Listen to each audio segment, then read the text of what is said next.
Welcome back to Pure Nebraska. Mondays here on the program, we like to welcome in a representative from the Alliance for the Future of Agriculture in Nebraska. The group is often known as AFAN. Today we're learning more about the lengths producers go to make sure that their cattle are protected from heat stress.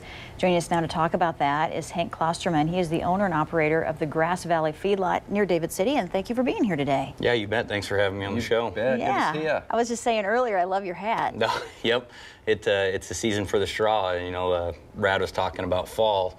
I think we'll hold on to summer for a little bit. I like wearing the straw hat. Yeah, my dad wears it all summer long. It does protect you. Yes, it does, and that's you know, keeping the heat off you. You know, like you want to keep the heat off the cattle. I guess that's what we're talking about today. Yeah. So tell us about your background, I guess, in the beef industry, and then your experience with heat stress in cattle. Yeah, outside of managing the family feedlot in David City, I actually got the opportunity to work for a company called Managed Growth, and we hedge cattle from Dodge City, Kansas, all the way up to Ainsworth, Nebraska, about 750,000 head a year. So working with a larger company, I kind of have the inside to seeing innovations or techniques used to, you know, manage heat stress in cattle, not only in my own operation, but get to take things from different feedlots and compile it in mind, just to, you know, cope with the heat that we see in Nebraska. Yeah, and it can get hot in the summertime. And why is heat stress an issue, and why should producers be concerned about that? Well, you know, here with the recent,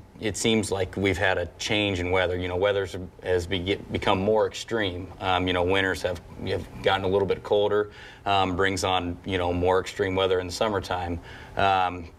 You know, with that, you're seeing a loss of production, and not only loss of production, you can have a fatality. And, you know, the amount of equity that it takes to run a feedlot anymore, it's pretty much all in the cattle, and you want to be able to protect that, and not only protect your bottom line, it goes back on the producer to provide animal welfare. You know, that's essentially what we're about. Right, right. So Hank, what techniques do you use then to manage your cattle on hot days? Well, there's a whole gamut of them. You know, I guess the old trick here in Nebraska was using water to cool the cattle down, you know, using a sprinkler system, or using the water run on the ground so that cattle could cool through the hooves, or providing extra water. And actually, you know, with the additional water, we saw crowding and causing heat. So we've gone to using a little different techniques. You know, some people have constructed the confinement barns, like you see in some of the pictures.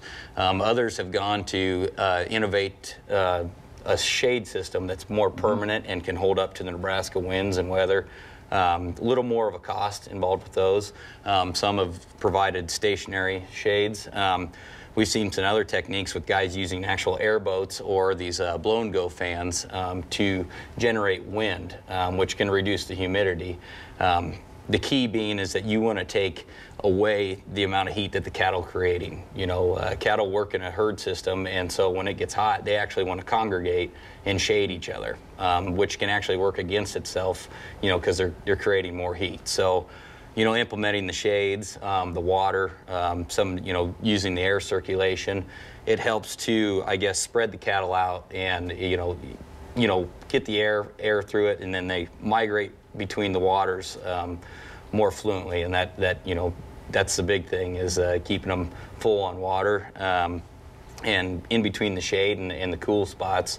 You know, there's not one technique that works better than the others. The shades have seemed to be most cost effective here recently and keep up with pen conditions.